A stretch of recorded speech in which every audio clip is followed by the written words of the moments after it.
क्योंकि जिन्हां च तुसीं भरोसा करने हो उहे सप होने उहे तुसां डसने कि जेड़े नाल सियाणे आने होने ना वो सियाणे आण के सिर्फ कन्नां विच आख सट्टने होने कि विच असां ना ख्याल रखियो। पहला सवाल मैं कीता ते पहले सवाले ने जवाब जेड़ा तुसां दिता है बिल्कुल 1000% ठीक दिता ने। गल्ला करसा खरिया साहब सच्चिया ते सुचिया। अस्सलाम वालेकुम, मेरा नाम है कामरान अहमद। जैसा कि आपको पता है कि मैं रोज़ाना नई नई वीडियो के साथ आपके पास हाजिर होता रहता। माशाल्लाह अभी इस टाइम मैं मौजूद हूँ टेक्सला शहर में, जहाँ पे गाड़ियों का एतवार बाज़ार लगता है और यहाँ पे मुख्तलिफ़ किस्म की गाड़ियाँ आती हैं और ख़रीदार भी आते हैं, गाड़ियाँ भी आती हैं और यहाँ पे डीलें होती हैं। और एक बहुत ही तजर्बा रखने वाले बुज़ुर्ग मेरे साथ मौजूद हैं और उनसे पूछते हैं कि आजकल गाड़ियों का काम धंधा कैसा जा रहा है। जी अस्सलाम वालेकुम। जी माशाल्लाह अच्छा काम जा रहा है जी। चाचा क्या हाल है? खैर खरियो जी। की ना की ने? शबीर ना जी। शबीर साहब मां दसो कितने टाइम जो तुसी गड्डियां ना काम पे कर रहे हो? 40 साल हो गए जी सर। 40 साल हो गए। इसने विच गड्डियां ने कम्मा च 2 नंबरी बहुत ज़्यादा होनी है, प्रॉब्लम बहुत ज़्यादा होने, टाप शाप बहुत वड्डे लाने लोग।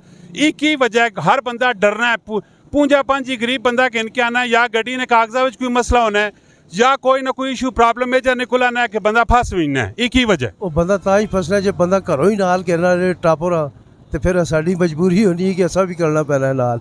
ये जरा खोल के वाज़ह तौर से गाल कर सो करो करो कहन के आने ना मतलब जरा खोल के बोलो। खोल के बनना है, कोई संगी यार आ गया, कोई मसला आ गया, ये साड़ा भी रखियो जी, ये साड़ा दा रखियो ते फिर काम उत्ते ही होवे ना। ते फिर इसी तरह घरों नाल जेड़े आने वो इसी तरह लुटे पुटे हुए आने। पहला सवाल मैं कीता ते पहले सवाले ने जवाब जेड़ा तुसा दिता है बिल्कुल 1000% ठीक दिता ने।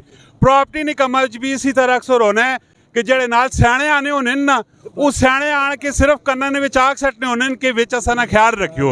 वो फिर मजबूरी बन विनी, डीलर मारू भी मजबूरी बन विनी कि जरा जी 50,000 रुपया उसना साइड च करना पैना है क्योंकि मिस्त्री मजदूर नाल बहुत सारे होने ना उन्हां नाल ते फिर वो इसी तरह काम होना है। क्योंकि वो जरा नाल आने तू नाल जरा पुश करसी तू बंदा तां ही गड्डी करना है, अदरवाइज वो भी नहीं करना। वो भी उसनी ख्वाहिशमंद के मुताबिक जिस तरह वो आखसी।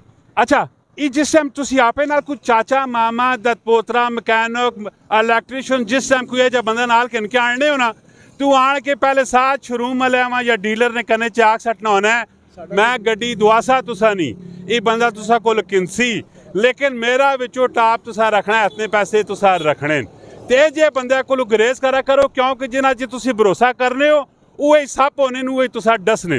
ते चाचा ओवरऑल गड्डियां ने कागजा शागजा ने जेड़ा मसला मसाइल होना है की वे वो साडी फुल गारंटी होनी, हर चीज़ असी डॉक्यूमेंट पूरी हर चीज़ तसल्ली करके देने आ, अदा तक ट्रांसफर करके फाइल हर चीज़ चेक करके देने आ।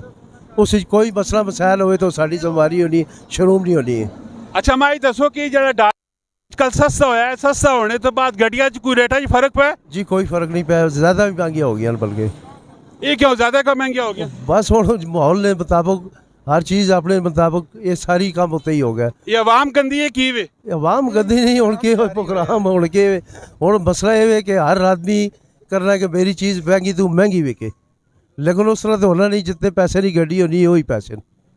आने डॉलर सस्ता हो सी चीज़ा सस्ती हो सुन इस तरह ना कोई है तो सारी मार्केट में कोई फर्क नहीं पाया, कोई फर्क नहीं कोई फर्क नहीं पाया। अच्छा जरा खरीदार आना पैना या गड्डी बेचने वाला आना पैना इन्हां दोवां पार्टियां वा तुसीं की मैसेज देना चाहते हो? असी यही मैसेज देना चाहते हैं कि खुद आए अपनी मर्जी नाल चेक करो और मार्केट जो फिर के तुहानू गड्डी अच्छी लैके देसा और बेहतरीन किसी किस्म का कोई मसला मसाइल नहीं होगा, जायज़ पैसे नहीं लैके देसा बशर्ते घरों बंदा नाल ना आने।